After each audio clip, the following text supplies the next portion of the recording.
Amelia, can you hear us? Hey there. Yeah, definitely an increased police presence out here, and we're told by multiple sources there are law enforcement officers inside sweeping the dome right now.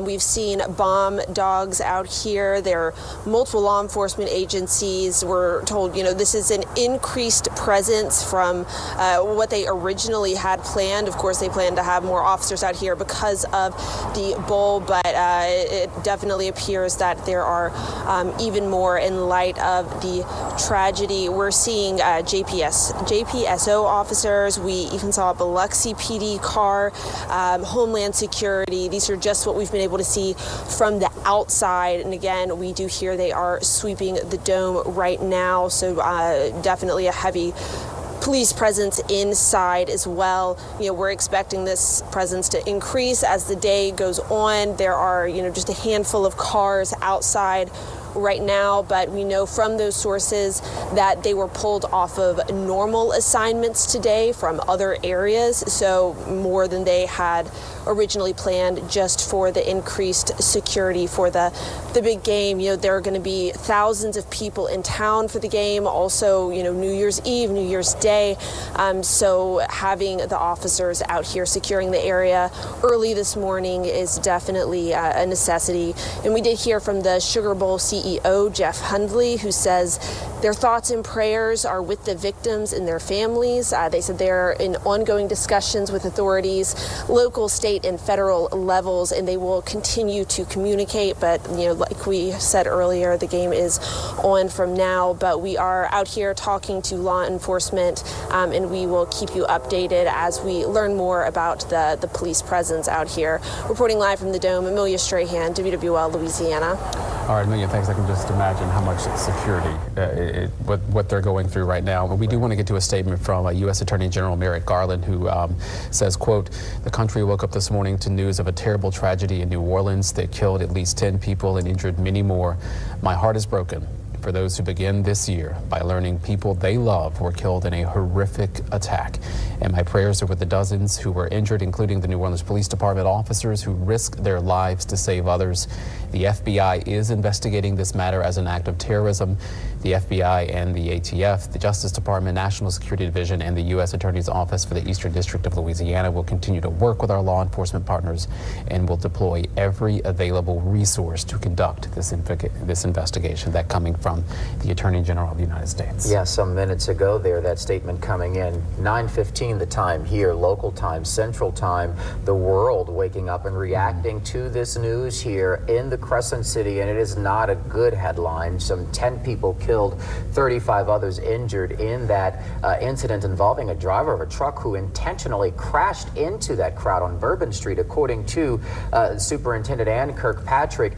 It's 7:16 right now on the West Coast. I say that because minutes ago we just heard from Lieutenant Governor Billy Nungesser, who was there with a group of volunteers from Louisiana for the Tournament of Roses parade. And the parade is about to get started right now, again, really early there in Pasadena, but there was a moment of silence held as they were preparing for that. Got some video that we do want to bring up as we do talk about that this morning. Actually, as a matter of fact, we just want to cut to it and have you pay attention for a second.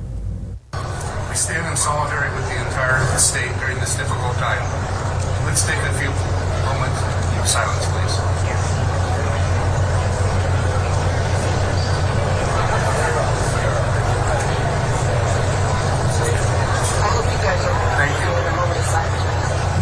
Yeah, just a very surreal moment there, and I appreciate it watching it.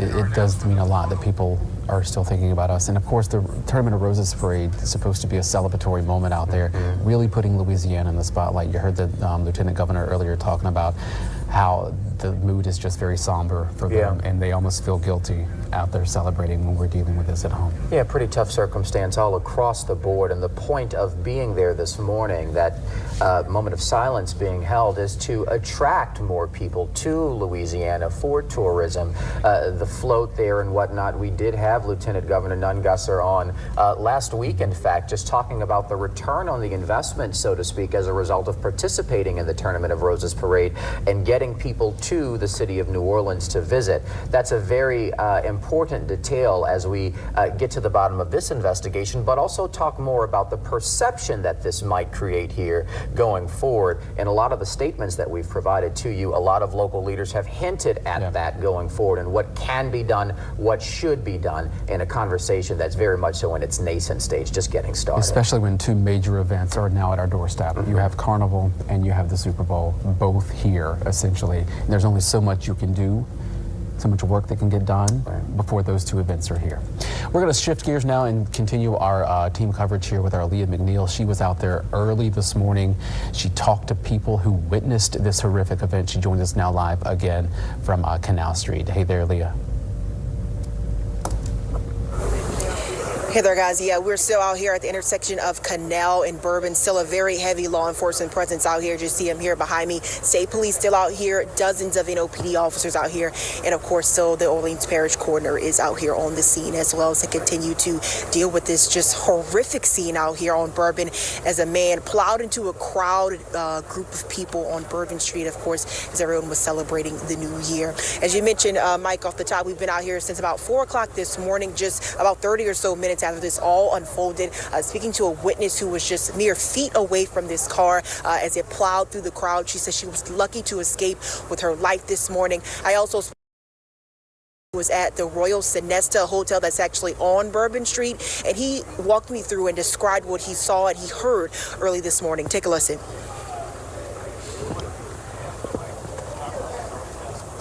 You're here for the Sugar Bowl, of course. Correct. Tell me, what's your reaction to kind of waking up this morning, getting your day started and seeing this? Well, I got to text my father first, and that alarmed me. And I looked and saw the news and saw what was going on. And like I told you before this interview, I mean, it's just a certain numbness that takes over. But then I said I'm going to walk down there. So we're a couple blocks away at the Homewood and walk down here. And it's just kind of surreal.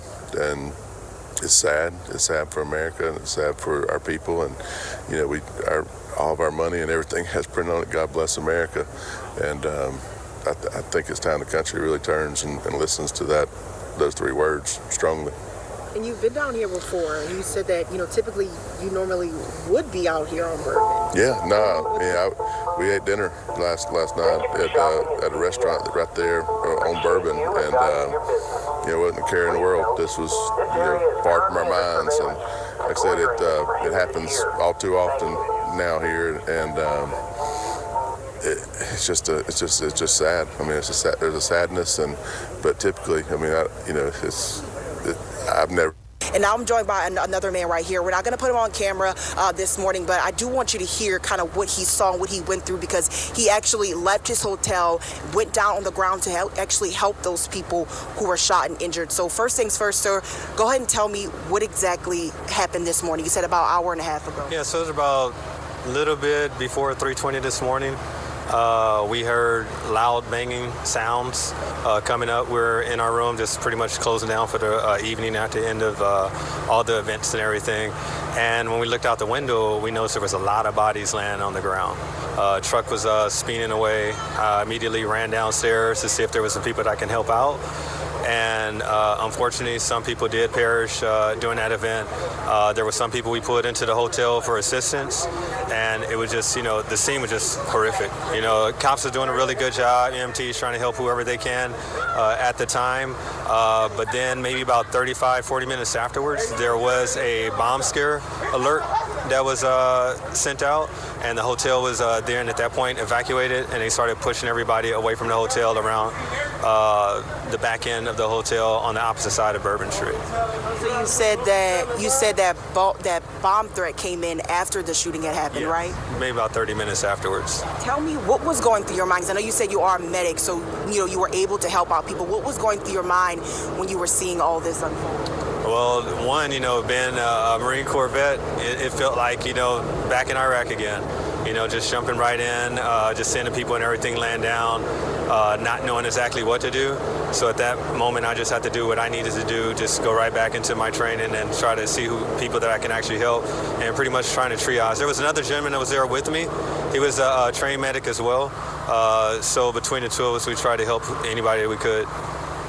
And when you're just thinking back about that bomb threat, I know situations like this, you mentioned feeling like you're back in Iraq. I know this can be very triggering for you. That when that bomb threat came in, have you heard any other information about that, or did they just say, hey, get out, there's a bomb threat? Yeah, so there was no other information provided, timelines or nothing like that. They just pretty much evacuated the area, pretty much everything from Bourbon Street and pushing everybody. They said, go wherever you want to go, but here. So we went door to door, at least on our floor, the 5th floor, started pushing people out. And hotel security was as well helping direct everybody out, and we're just pushing everybody away from the hotels. And we thought it was just our hotel specifically, but it turned out to be more than that.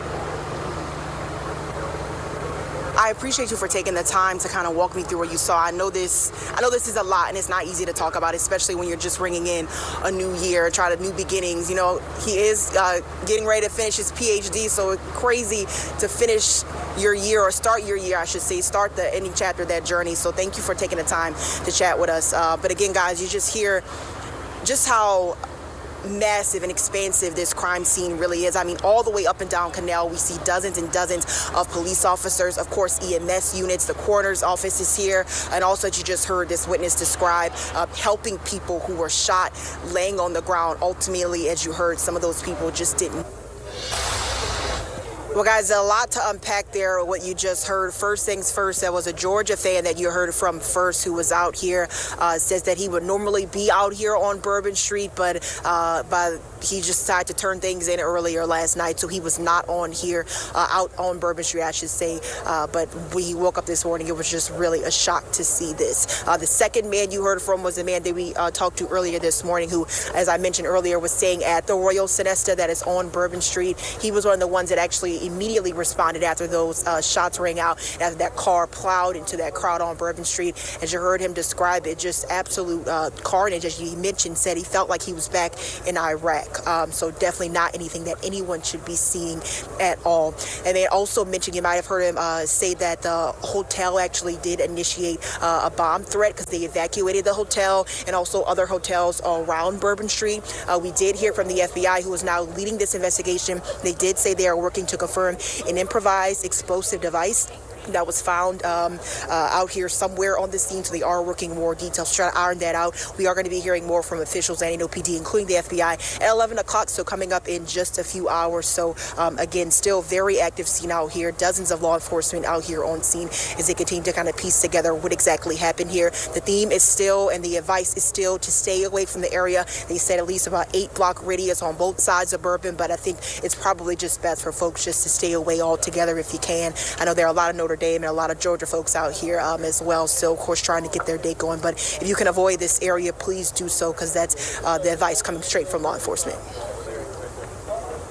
All right, Leah, thanks. We are getting some more information from CBS now that is reporting from local law enforcement as well as a city official, quoting them as saying investigators are probing whether the suspect in this case was connected to or inspired by a foreign terror organization, and that investigators are also analyzing that potential explosive devices recovered at or near the scene. You heard Leah just talking about that as well. Yeah, very much so. That question of those that IED potentially recovered from the scene there, according to CBS News, investigators analyzing that. But Special Agent Duncan from the FBI, who's in charge of this investigation, did allude to that, saying that they did find IEDs, an IED at least, on scene, but didn't go into greater detail about the circumstances surrounding that. But also to the point, according to CBS's reporting, about investigators looking into whether this suspect is connected to a foreign terror organization. We did speak to City Councilman Freddie King III. Lily spoke to him live. We also spoke to him live over the phone, and he was saying that one of the things law enforcement was looking into,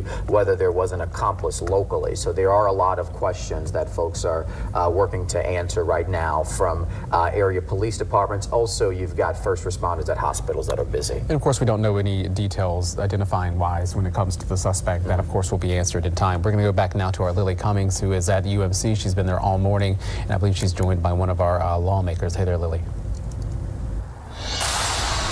Yeah, Mike and Brandon, we continue to get more lawmakers coming to UMC to see how these victims are doing. Right now, I'm joined by State Senator Royce Duplessis.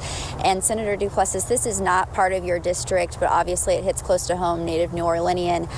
How are you feeling this morning, and what have you been briefed on so far? Well, no new information at this time other than the fact that we know that there may have been more than one individual beyond that person who was taken down in the front, the one who caused this act. There may have been others involved. That hasn't been confirmed, but we do believe that to be the case based on information we've received. But my reason for being here today is to really express my heartfelt condolences for the victims, those who we know who have perished, innocent lives lost during a time of celebration, a time of the new year, new life, and those who are here at UMC recovering. I'm grateful to law enforcement for their swift response. I'm grateful to the healthcare professionals here at UMC who are doing their job and their best to try to bring healing during this awful time.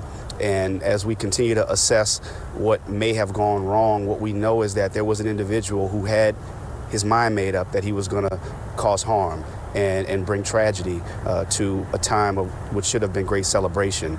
And my message to all New Orleanians and everyone across the world who has us on their mind and on their heart is for us to come together and for us to lean on one another during this time as we go forward, which we know will be a moment where New Orleans will continue to be in the spotlight.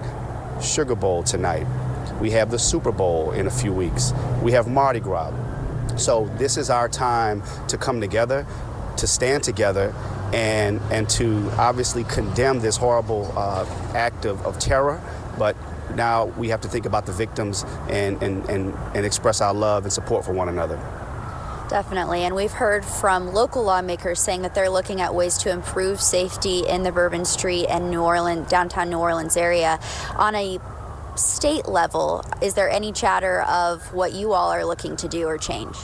Well, we had already taken many steps, as you know, over the past several months. A lot of resources had already been put into making the French Quarter safer to try to prevent incidents like this. So as law enforcement assesses what went wrong in terms of barricades and bollards that try to restrict vehicles from doing this very thing, law enforcement is going to make that assessment and then make future recommendations. Look, we know this is not the first time we've seen something like this happen. Anytime you have a large crowd congregating, it presents an opportunity for vehicles to harm innocent pedestrians, and that's what happened in this instance. So all of the assessments are being done by law enforcement right now, and anything that we can do at the state level, I'm going to work with my colleagues, I'm going to work with the governor, I'm going to work with local law enforcement to put whatever resources are necessary to ensure that nothing like this ever happens again. Your day, I'm sure, completely disrupted like so many right now. What do you do today as a state senator for us here in New Orleans? Yeah, well, there are obviously going to be more briefings. I'm going to be talking with local law enforcement, state law enforcement, federal law enforcement, everybody who's coordinating to get as much information as I can. I get calls from constituents, I get calls from the media, and I just want to make sure that we're communicating all accurate information and then just trying to look forward through what we have to do, which is to show up, and we have to be there for one another. So I just plan to make myself available for my constituents and for this city. Well, we thank you for being with us here this morning at UMC, and we'll continue to bring you all updates from the hospital here.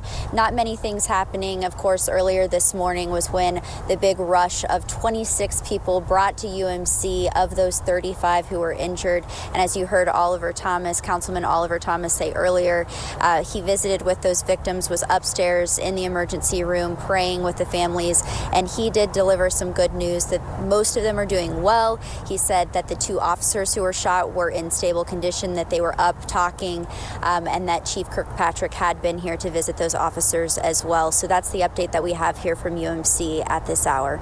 Reporting live from UMC, Lily Cummings, WWL Louisiana. All right, Lily, thanks. Of course, this horrific attack played out in front of a lot of people who were out celebrating, whether people were just in their hotel rooms, whether they were on the street. They either seen it, they heard it, they're staying in the area. Of course, we are getting a lot of witness accounts. And some of those witness accounts are telling us that they are being told to stay in their hotel rooms. A lot of this happened, though, right in front of the Royal Sonesta Hotel on Bourbon Street. We spoke earlier to a gentleman who was among the first to go there and help those who had been injured. I want to get now to our Winston Reed, who is live there now. And Winston, I understand that you have another witness. Yeah, I have another witness here, Boyd Austin, who is one of the residents at the Royal Sonesta, and he was one of the people who had to be evacuated this morning. Boyd, thank you so much for joining me. Thank you. Can you just describe what was going through your mind and kind of lay out everything that happened this morning that led to the evacuation? The first inclination we had was when the alarm sounded in the hotel and the voice system came over saying to evacuate, and I've been places before and thought it was probably just somebody pulled a fire alarm, and then it kept running repeatedly, and then they started coming down the hall. We could hear them knocking on doors and knew that there was something happening. When we came down, we were not able to evacuate on the Bourbon Street entrance. We had to come out through the parking garage. So we didn't know anything. They just kept telling us to keep moving, and they kept pushing us further out. And we went down the street, and a security guard at another hotel told us that there had been a car accident. A truck had hit some people, and maybe some gunshots had been fired on Bourbon Street. So evidently it took place right in front of the front door of the hotel. And we didn't know anything more till we heard some of the news this morning exactly what had happened. How long were you separated from your hotel, and just describe what you and other residents were doing during that time?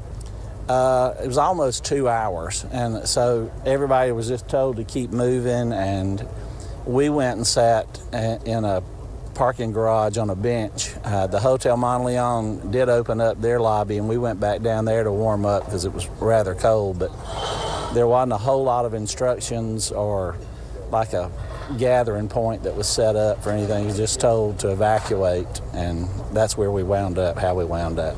You know, I think I saw you and many other people walking back to the Hotel Sonesta prior to our interview or our press conference with the superintendent, right. And we were told that it was a terrorist attack. City officials are calling it a terrorist attack, as well as federal agents. What is going through your mind, and could you get a sense from the other residents who you were with at the time, what is going through the mind of the residents at the Hotel Sonesta, and how this is impacting visitors? I think that they did not communicate very well to us, and I don't really blame them. They probably didn't know much more than we did, but we didn't know what the circumstances were. It was very sketchy for a long period of time, and all of that we have learned has come from the news this morning, and then people from all over the country that knew that we were here have been texting and calling and asking, and they've helped fill in some of the details too, but nothing really solid to us. All right. Thank you for giving us the time, and hope you and your family who you're here with stay safe throughout your time here in New Orleans. Thank you. Thank you. So again, that was Boyd Austin. He is a visitor here in New Orleans, preparing to go to the Sugar Bowl game today. He is visiting from Texas, and he was just describing the situation where him and many others had to be evacuated from their hotel early this morning following that terrorist attack on Bourbon Street. Winston, thanks. Of course, we saw from Amelia earlier where the Sugar Bowl is happening at the Superdome. They're doing sweeps of the dome, right, trying to make sure that it is secure, especially when you hear that an improvised explosive device potentially has been found.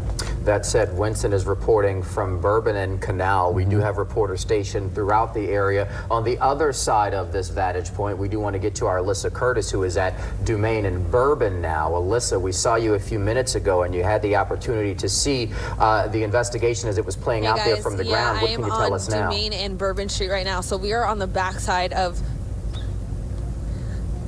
Hey guys, I am on Dumaine and Bourbon. We're on the backside of the police perimeter right now. So we are about a little more than half a mile away from Canal and Bourbon, and they really just have this area blocked off. People are trying to come out from their houses here. There's a lot of residential this is a more residential area, and people are trying to walk their dogs or get to work or something, and state troopers are telling them, hey, you can't come out of your house, or if you do come out, you're not going to be able to get back into the perimeter. So you need to kind of decide if you're in or out. We have a lot more people now as the morning is going on, walking through the rest of the French Quarter, going to breakfast, getting coffee and things like that. And as everyone walks by this corner in this street, a lot of look of concern and worry and what's going on, a lot of questions. Again, I'm going to go over what we do know so far. We know the suspect is dead. He was shot and killed. We know according to Chief Ann Kirkpatrick, he intentionally drove through the area and wanted to create as much carnage as possible and hurt as many people. He started shooting. 10 people are dead, and as of last update, 35 people are injured. We are expecting to get another update from law enforcement officials at 11 a.m. So in about an hour and a half, we will be over at that press conference, and hopefully they have more information. We know the FBI right now is the lead investigators on this incident, and just a little while ago they said they are investigating it as an act of terrorism. I know earlier this morning there was a little bit of back and forth on whether or not law enforcement officials and city officials were calling this an act of terrorism. The FBI now says they are investigating it as an act of terrorism, but there's still a lot of questions we don't know. There's still a lot of answers that we're hoping to get again at 11 a.m.